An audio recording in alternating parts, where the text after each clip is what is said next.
And that's what we need, man. We need mercy like no other. Because I'm thinking, boy, we not looking too good down here. We did a lot of wickedness in this side and even in our past life. So we need all the mercy than ever before, man. Okay? And that's why we come out here week in and week out. You understand? It's like, hey, man, and that's why if there's somebody in your camp that's a leader in your camp, you gotta just flow with the leader. Okay, and don't have no attitude, man. If a brother tell you to do certain things, you just do it, man. You know what I'm saying? And even leaders of the camp that are leading over other camps, if that person tells you to do certain things, you just do it, man. You know what I mean? And that's why guys get kicked out. Guys fall out the faith because they let the emotions get to them. This ain't the thing about emotions, man. All right, we're men. Going, brother. We're not a bunch of hissies. Okay, or let me say the correct way. We're not a bunch of sisters, man, that's supposed to be throwing hissy fits. Go on. And send thy fear upon all the nations that seek no after thee. And that's what's gonna happen. The whole entire world is gonna fear us. And that's what you want. You don't want people to love you, man. Yeah. You want people to fear you, because when people fear you, when they see your presence, they're gonna be quick to do what they're supposed to do. They will stop themselves. Right. But they'll have that fear as well. It's like if you work for your boss, right? You gotta do everything that your boss tells you to do. Otherwise, he can kick you out the job. And then you won't have no income. All right? Same thing with the police. The police, they don't want you to love them. They just want you to fear them so that you can correspond with their law and order of the government. So the world is gonna correspond with our jurisdiction. Why? Because they're gonna fear us. And then they're going to begin to love us, because they're going to, like the brother said, they're going to have that Stockholm syndrome. Go on. Lift up thy hand against the strange nations. Right, lift up thy hand against the strange nation. What do you mean? What does it mean to lift your hand up? Does it mean to pat on the back, or to do this? No, it means to beat the lights out of them. Okay, beat them into submission. That's what the Israelites are going to do. Okay, go on. And let them see thy power. And let them see thy power. The power is going to be found in the hand. So when you're smiting a dude upside the head, where is he supposed to belong? To the ground. Okay, he's supposed to fall down to the ground. And that's what we're going to do to these Edomites and these other nations. We're going to smite them upside the head, and that vibration is going to bring them down to the floor. Okay, and they're going to be beaten into fear, into submission. All of this lollygagging and bullshit, playing around, it's going to be put to a stop. They won't even be able to do that in the kingdom. If I find an Edomite of my own doing that, man, he's going to be putting them torture chambers. Going, brother. There's not no joking around, man. Because we got a kingdom to build up. Going, brother.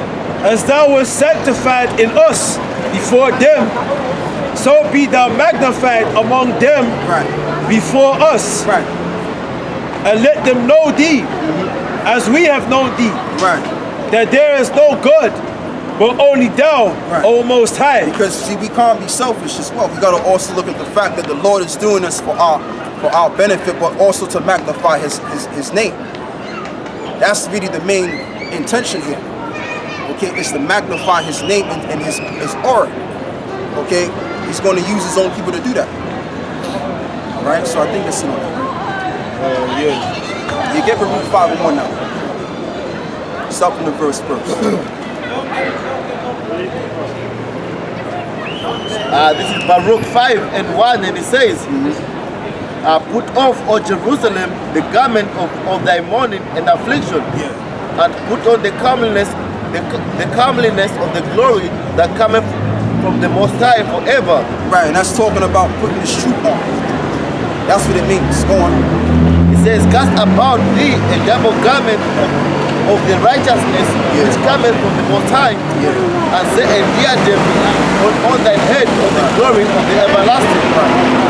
For the Most High will show thy brightness on every country under heaven, and thy name shall be called of the Most High forever.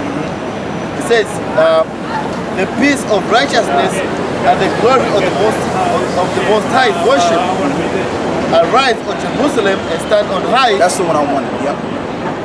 And look about toward the east, and behold, thy children gathered from the west unto the east by the word of the Holy One, Beautiful, brother. Beautiful. rejoicing in the remembrance of the Most High. Right, by the Holy One. So we're going to be reminded of the Holy One, being that we've scattered abroad. And that's happening today. You have brothers all over the world getting this truth, standing up on the four corners, wearing the same garments, robes, saying the same thing. Okay, prophesying against Mount Seir, because that's really what we're doing. Every time we come out here, we prophesy against Mount Seir. Who is Mount Seir? Mount Seir is a people, okay, which is the nation of Edom. And those people are, hey, they walking right past us right now. Find the camera on them, brother. That's Mount Seir. The party goers, the football game watchers. That's Mount Seir right there. So when we out here, we prophesy against this society, like as in the days of old. We had many prophets that prophesied against many kingdoms and great countries. So Mount Seir is pretty much representing the so-called white race as a whole. Thank you, brother. Thank you. Bring up the truth. All right, go on. I'm going to look because you talk about we're all over the world, right? Come on. Ezekiel 11 verse 16.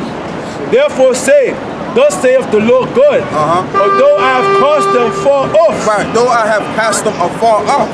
Wait a minute. Oh shit. So that further proves that those people can't be the Jews again. Right. Because they would be cast afar off out of their land, right? Exactly. They'd be among all nations. They'd be scattered among all nations. Right. It never happened to you. That never happened to them. It never happened to you. So again, we gotta use Bible prophecy To to the four find out. corners of the earth. Right. So we have to use Bible prophecy to find out who these people are. And we are the people. Okay? Go on. So I say, afar off among the heathen. Right. And although I have scattered them. So wait a minute, we'll be among the heathen. Right. The other nations is talking about. Right. So we'll be among the so-called white people. We'll be among the Hamites, the so-called Africans. We'll be among the so-called Japanese people. We'll be among all of the Arabs, people of Pakistan, India. That's where the Israelites will be today. But that's not happening to them Israeli people over there. That's not happening to them. So again, we gotta, Bible prophecy does not substantiate them being the Jews. Go on. Right. And although I have scattered them among the countries, yet will I be to them as a little sanctuary. Right, a little sanctuary. And that's what the Lord is building, a little sanctuary. We don't need a gazillion one Israelite standing right beside us. The Lord just needs a small sanctuary. Yeah. And that small sanctuary is the 12,000 out of each man of the tribes. Okay, the 144,000. That's the sanctuary that the Lord is using to set up to reestablish the kingdom. The next world. Go on. A little sanctuary in the countries where they shall come. Right. Therefore say, thus saith the Lord God, Okay. I will even gather you from the people and assemble you I will gather you from the people and assemble you. Go on. out of the countries where ye have been scattered, Out of the countries where you have been scattered. and I will give you the land of Israel, So wait a not minute. England. So wait a minute. The Lord said He was going to give us the land of Israel. Right. It didn't say, well, England was going to actually declare to you as the Jewish people, as a Jewish state. That's not in no Bible prophecy, man. Yeah. But what's in Bible prophecy is that we're going to be gathered from one nation that we've been scattered in, right? Okay, on chariots, and we're going to be taken to that land. Right. And the Messiah is going to do it. Right. It didn't say, it said, I will gather you. Right. I will assemble you. Right, brother. You're not going to do it by yourselves or another country. I am going to come, I'm going to do it. Right. And then I am going to give you the land. Right. You know what I'm saying? That's it. So That's the it. Most High is going to do it. But there was no, because I've been alive for what? They're 28 years, right? But they said, when did the Balfour Declaration, that got in around 1948. Right, so where's the footage of God and the angels delivering them from the four corners of the earth and bringing them to the land of Israel? Well, I want them the black and white, because back then it was black and white, right? It should have been black and white. That's how they filmed it back then. Right. So there should be footage, or some type of good documentary of the chariots being seen in the sky, Right. beaming them up, like, for the Bible prophecy to be fulfilled. Right. But that never happened. Right. So we have to come to the logical term that that never happened. Right. Yeah. So this is something that's going to happen. Absolutely. And that's why now they said Donald Trump is the one that's gonna Set up the third temple. set up the third temple in Jerusalem now, man. They said that Donald Trump is fulfilling prophecy by setting up the third temple by moving things. Hear him, see him? Hear him as a slave master. But I tell you, say, this is the church right there. Right. Oh, you see that, sir? Yes, it's gonna be that rich man. And you see, sir, another one now. He's over there for now. Right. See? Right. So it says, A Rastafari, he said, Verse Psalm 18. 68 now. Verse 4 now. Look what happened they here, shall man. come hither, and they shall take away all the detestable things thereof, and all the abominations thereof from thence. Right, so what's going to happen is all of the abominations that our people are under, that's going to be totally demolished, including the far right. All right. Okay, that's going to be out. Madness is going to be out of the deal most time. As it tells you in Deuteronomy 28, this is the Lord who will smite thee with madness, man. And that's what this guy is showing right before us. So everything's going according to prophecy. Let's give me that, brother. Deuteronomy 28. See, everything is all based on prophecy. That's how you know it's Yeah, he's bugged out. And it tells you in the last days that the Israelites will be smitten with madness. Let's get that. They're talking to themselves. They ain't got nothing to live for going, brother. Deuteronomy chapter 28, verse 28. Yahawah shall smite thee with madness and blindness and astonishment of heart. That's right. I tell you what, brother, pound the camera on him and read that prophecy. That's how you know that we are the prophecies, man. Go on. The Lord shall smite thee with madness and blindness and astonishment of heart. Right, and he's in blindness because he doesn't even know who he is. He doesn't even know he's an Israelite. Go on. Rastafari.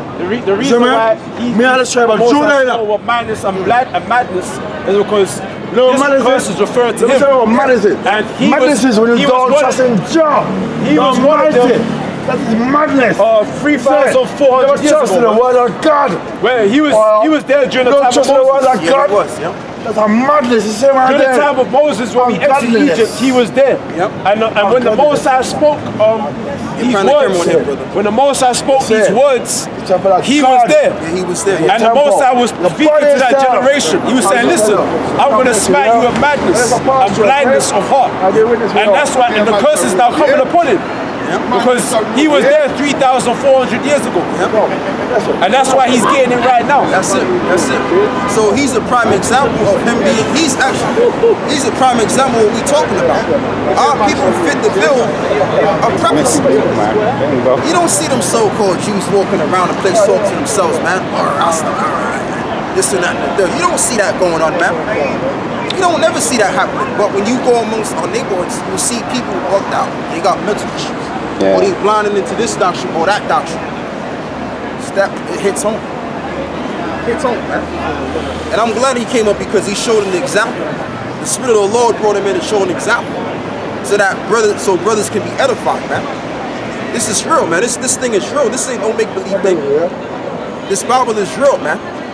So read that verse again. Yeah. Verse 28. Yahawah shall smite thee with madness and blindness. And if you notice, he came about, right, to show an example, and then the Lord got him away. You know what I'm saying? Because the Lord uses people to show an example. Like you can be making a point, and somebody will come up, and hey, the point, now you edify them. You bring out the prophecy. Go on, brother. And blindness and astonishment of heart. Right, and that's a blind bat right there. Well, I won't say that because at least a bat can see. But that's a man that's caught up in blindness because he believes in that far right rubbish. Okay? Rastafari and Selassie and all of that talk. He believes in that, and that weed, that hydro he's been burning up, as they call it, got him all messed up in the head, man. Can I say something, Mark? Because when I was younger, we used to have a little group of us, and you go around some people's yard and just catch and smoke weed. And not just yesterday I saw that one of the guys who used to do it with us walking down the road, same like that, going up and begging for money. And you know, when I think back, we smoke a lot of weed.